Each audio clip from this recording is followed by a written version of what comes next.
हरे कृष्णा कविता माता जी स्वागतम सुस्वागतम। कनिका माता जी स्वागतम।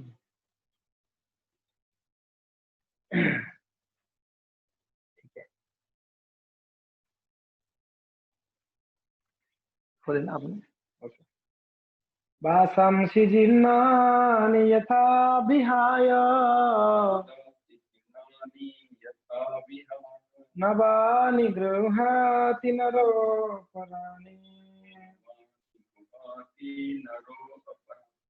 तथा शरीराणि विहाय जीर्णानि अन्यानि संयाति नवानि देहि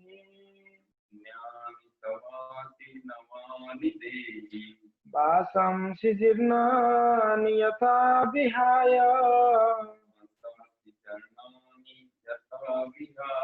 नवानि गृह्णाति नरोपराणि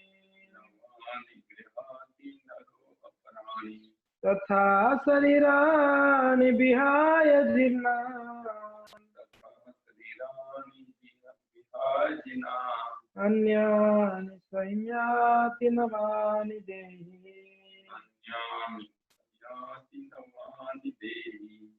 वासांसि जीर्णानि यथा विहाय, जिस प्रकार से शरीर फट जाती है, पुराना हो जाती है, पहनने के लायक नहीं होता है, तो क्या होता है, उसको परिवर्तन कर दिया जाता है, पुराने कपड़े को त्याग कर नया कपड़ा। नवानि गृह्णाति नरोपराणि तथा शरीराणि, एकदम ऐसी ही है, ये शरीर भी जब उपयोग में आने वाला नहीं होता है तब अन्यानि संयाति नवानि देहि। तो आत्मा क्या करता है, एक दूसरा शरीर को, नया शरीर को प्राप्त, एक नया शरीर को ग्रहण करता है, स्वीकार करता है। अनुवाद देखिए, जिस प्रकार मनुष्य पुराने वस्त्र को त्याग कर नए वस्त्र धारण करता है, उसी प्रकार आत्मा पुराने तथा व्यर्थ, शब्द क्या है, पुराना है और व्यर्थ है, जो काम में नहीं आने वाला है, व्यर्थ के शरीरों को त्याग कर वो नवीन भौतिक शरीर को धारण करता है। शरीर जब वैलिडिटी खत्म हो गया, उसको दूसरा शरीर चाहिए। प्रॉब्लम है, इस संसार में वैलिडिटी खत्म होने के बाद भी शरीर छोड़ना नहीं चाहते। एक आप 100 साल के बुढ़ा को पूछो क्या चाहिए, मुझे और 100 साल वरदान दे दो भाई, और जीना है। जब काम का नहीं है शरीर, सब कुछ जब आप देखो, वृद्ध होने के बाद ना हर एक चीज जो है जवाब दे देते हैं। आंख जवाब दे देती है, कान जवाब दे देती है, हाथ पैर जवाब दे देते हैं, हर चीज जवाब देती है। उस समय हम उपयोग में नहीं ला पाते हैं, चाहते हुए भी कोई चीज, कोई वस्तु, कोई उपभोग नहीं कर पाते, भोग नहीं कर पाते। तो ये शरीर का स्थिति यही है, नश्वर शरीर है, दिन दिन प्रतिदिन और शरीर में चेंजेस होती हैं, जैसे हमने कल के श्लोक में पढ़ा, चेंजेबल है शरीर, और चेंज होता है, और उसमें शिथिलता भी आ जाती है, इंद्रियों में शिथिलता। जैसे जैसे हमारा शरीर बढ़ते जाता है, बुद्ध के, और बचपन से जवानी, जवानी में तो बड़ा जोश रहता है, जवानी से बुद्ध की ओर जब बढ़ते जाता है तो शरीर में अनेकों अनेकों प्रकार के रोग आ जाता है। शरीरम रोग मंदिरम, शरीर में रोग आ जाता है। और जो इंद्रियां हैं, बाह्य इंद्रियां हैं, और बाह्य इंद्रिया शिथिल हो जाती है। फिर हम कोई भी वस्तु को भोग करना चाहते हुए नहीं भोग कर पाएंगे। बुद्धिमान व्यक्ति अच्छा है शरीर छोड़कर दूसरा शरीर को। भीष्म पितामह को इच्छा मृत्यु का वरदान था। हमारे जैसे राक्षस को अगर ऐसा वरदान मिल जाए इच्छा मृत्यु, तब तो हद कर देंगे हम। वरदान भी सबको ऐसा थोड़ी मिलती है, क्वालिफाइड लोगों को वरदान मिलेगी ना। जानते थे भगवान के भीष्म पितामह समय आने पर शरीर को त्याग भी देंगे। वही वरदान अगर धृतराष्ट्र महाराज जी की बेटा को मिल जाता, दुर्योधन को, हद कर देता हो। तो इसके लिए ब्लेसिंग्स के लिए वो पात्रता चाहिए, क्वालिफाइड होनी चाहिए ब्लेसिंग्स के लिए। तो जो भी है शरीर जो है नश्वर है, जब ये कोई काम का नहीं होता है, व्यर्थ हो जाता है शरीर, वैसे ही शास्त्र में बताया गया है कि कृष्ण की सेवा बिना किया वो शरीर व्यर्थ ही है। एक प्रकार कृष्ण की सेवा में जो शरीर नहीं लगता है उस शरीर को व्यर्थ कहा जाता है। भले कितना सुंदरता हो, कितना बलशाली हो, कितना ऐश्वर्यशाली हो, मगर वो शरीर अगर कृष्ण की सेवा में नहीं लगता है तो वो शरीर फिर व्यर्थ है। ठीक है, तात्पर्य पढ़ते हैं। प्रभुपाद जी तात्पर्य में क्या कहते हैं? कौन पढ़ेंगे आज? राजकुमार प्रभु जी कल हाथ उठाए थे ना, आप पढ़िए।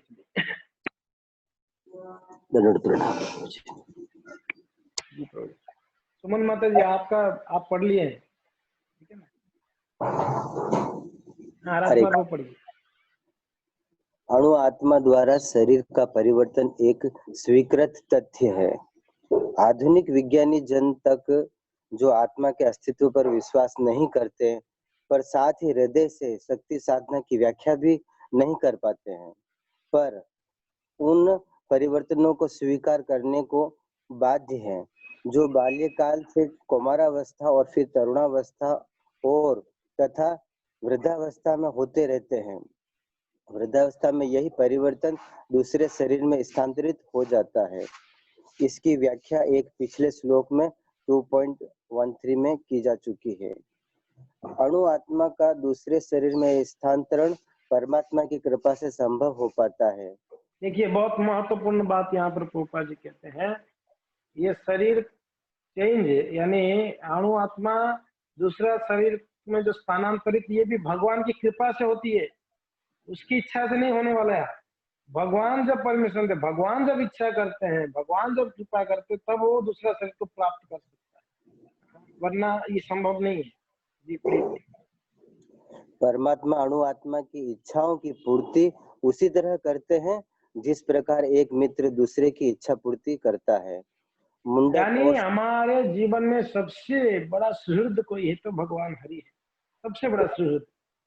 जो सुहृद यानी जो हमारा भला करने वाले, हमारे भलाई सोचने वाले, तो भगवान है। सबसे बड़ा मित्र कोई है इस संसार में, वो श्री भगवान। क्यों? तो देखिए आगे पढ़िए, बता रहे हैं। मुंडक तथा श्वेताश्वर उपनिषदों में आत्मा तथा परमात्मा की उपमा दो मित्र पक्षियों से दी गई है जो एक ही वृक्ष पर बैठे हैं।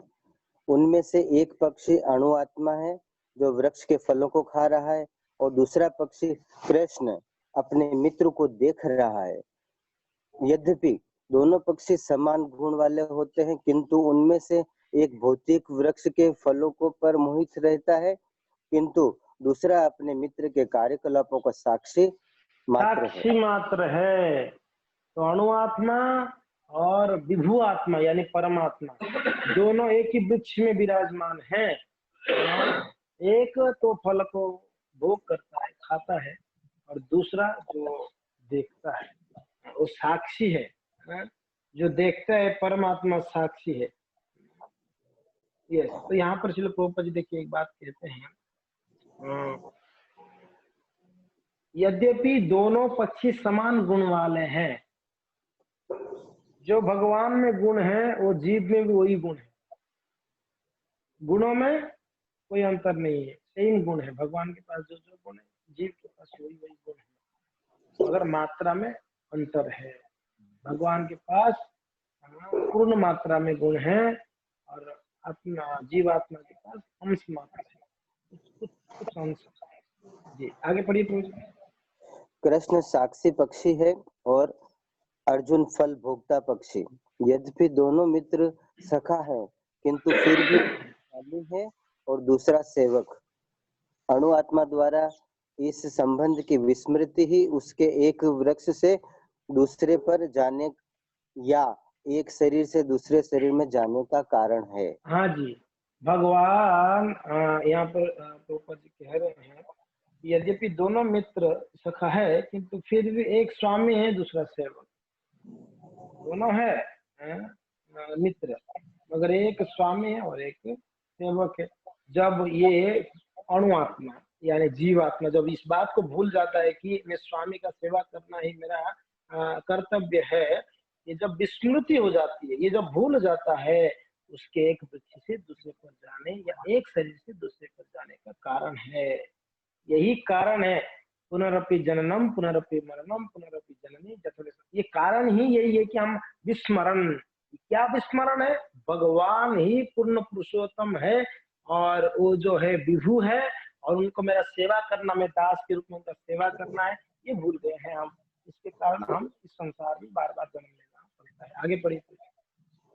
जीव आत्मा प्राकृत शरीर रूपी वृक्ष पर अत्यंत संघर्षशील है, किंतु ज्यों ही वह दूसरे पक्षी को परम गुरु के रूप में स्वीकार करता है, जिस प्रकार अर्जुन कृष्ण का उपदेश ग्रहण करने के लिए स्वेच्छा से उनके शरण में जाता है, त्यों ही परतंत्र पक्षी तुरंत सारे शोकों से विमुक्त हो जाता है।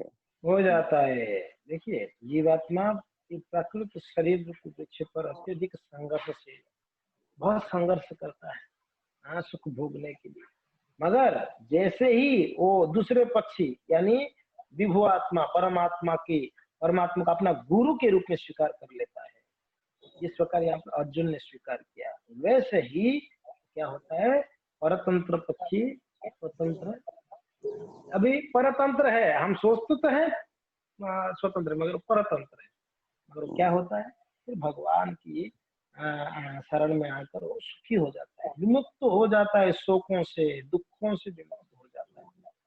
मुंडक उपनिषद तथा श्वेतास्वर उपनिषद समान रूप से इसकी पुष्टि करते हैं। समान वृक्षे पुरुष निमग्नो निश यशो क्षतिमुह्यमानः जुष्टम यदा पश्यन्त यन्निशम्यस्य माहिमानमिति वित्तशोकः। पढ़िए। यद्यपि दोनों पक्षी एक ही वृक्ष पर बैठे हैं, किंतु फल खाने वाला पक्षी वृक्ष के फल के भोक्ता रूप में चिंता और विषाद में निमग्न है।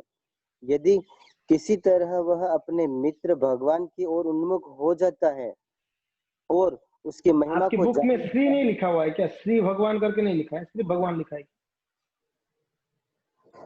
नहीं लिखा है? नहीं, मित्र भगवान, सॉरी, वहाँ करेक्शन है, श्री भगवान। ठीक है, बढ़िया।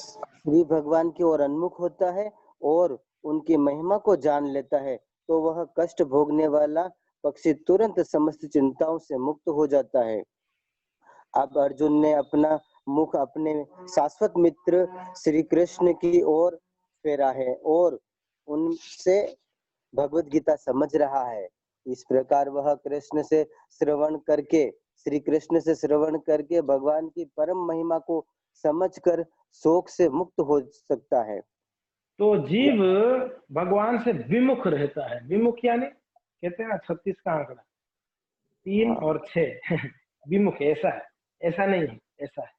तो जीव क्या होता है, भगवान से विमुख होने के कारण हमेशा दुख भोगता है। तो यहाँ पर कहते हैं अभी अर्जुन वो ऐसे घूम गया है भगवान की ओर, सन्मुख हो गया सामने, भगवान से भी गीता सुन रहा है, तभी वो शोक से मुक्त हो सकता है। हाँ, लास्ट पैराग्राफ। यहाँ भगवान ने अर्जुन को उपदेश दिया है कि वह अपने पितामह तथा गुरु के देहांतर पर शोक प्रकट न करे, अपितु उसे इस धर्म युद्ध में उनके शरीरों का वध करने में प्रसन्न होना चाहिए, जिससे वे सब विभिन्न शारीरिक कर्म फलों से तुरंत मुक्त हो जाए। बलि वेदी पर या धर्म युद्ध में प्राणों को अर्पित करने वाला व्यक्ति तुरंत शारीरिक पापों से मुक्त हो जाता है और उच्च लोकों को प्राप्त होता है। अतः अर्जुन का शोक करना युक्ति संगत नहीं है। तो अभी आप लोग आज से सबको मारना शुरू कर दो, क्योंकि ना खुशी की बात है, उसका नया शरीर धारण होगा, है कि नहीं है? तो आप शुरू कर सकते हैं सबको, मैं तो इनको मुक्ति दे रहा हूँ मारकर, क्योंकि ना इसको तो नया शरीर मिलेगा या भगवान के पास जाएगा।